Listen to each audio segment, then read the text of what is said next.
Does a loving God punish unjustly, or do we trust Him and His eternal perspective that He has provided in some mysterious manner, in love and justice, for all who've died, innocent or guilty? Let's begin in Joshua 12.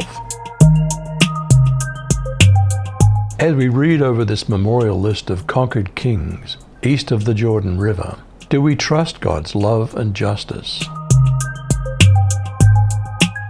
These are the kings of the land whom the Israelites had defeated and whose territory they took over east of the Jordan, from the Arnon Gorge to Mount Hermon, including all the eastern side of the Arabah.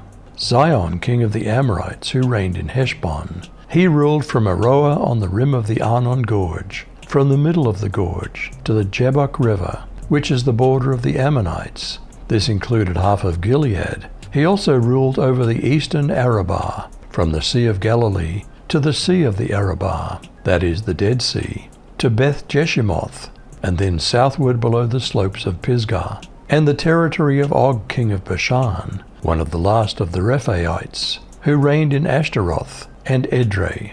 He ruled over Mount Hermon, Salakah, all of Bashan to the border of the people of Geshur and Maacah, and half of Gilead to the border of Sihon, king of Heshbon.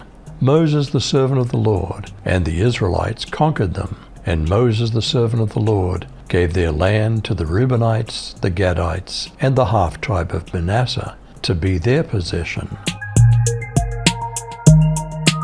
Does this memorial list of kings of Canaan bring up some serious questions about genocide, innocent victims, God's love and justice? And these are the kings of the country which Joshua and the children of Israel conquered on this side of the Jordan. On the west, from Baal-Gad in the valley of Lebanon, as far as Mount Halak and the ascent of Seir, which Joshua gave to the tribes of Israel as a possession according to their divisions. In the mountain country, in the lowlands, in the Jordan plain, in the slopes, in the wilderness, and in the south, the Hittites, the Amorites, the Canaanites, the Perizzites, the Hivites, and the Jebusites. The king of Jericho won. The king of Ai, which is beside Bethel, won. The king of Jerusalem won. The king of Hebron won. The king of Jarmuth won. The king of Lachish won. The king of Eglon won. The king of Gezer won. The king of Debir won. The king of Geder won.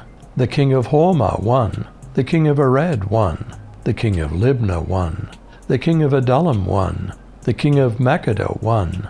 The king of Bethel won. The king of Tappuah won. The king of Hepher won. The king of Aphek won. The king of Lasharon won. The king of Madon won. The king of Azor won. The king of Shimron Meron won. The king of Akshaph won. The king of Tarnak won. The king of Megiddo won. The king of Kadesh won. The king of Jokneam in Carmel won.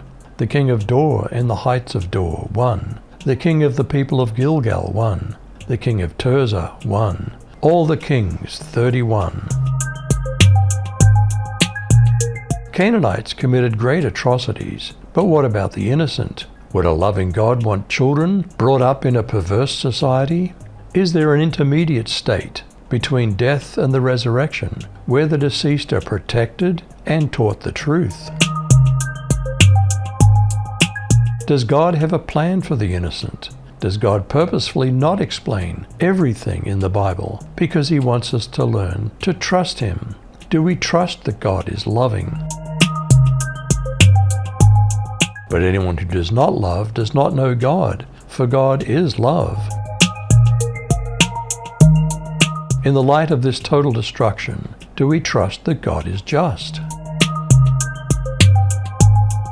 For I will proclaim Yahweh's name, ascribe greatness to our God, the Rock. His work is perfect, for all His ways are just. A God of faithfulness who does no wrong, just and right is He. Does a loving God punish unjustly, or do we trust Him and His eternal perspective that He has provided in some mysterious manner, in love and justice, for all who've died, innocent or guilty? You decide.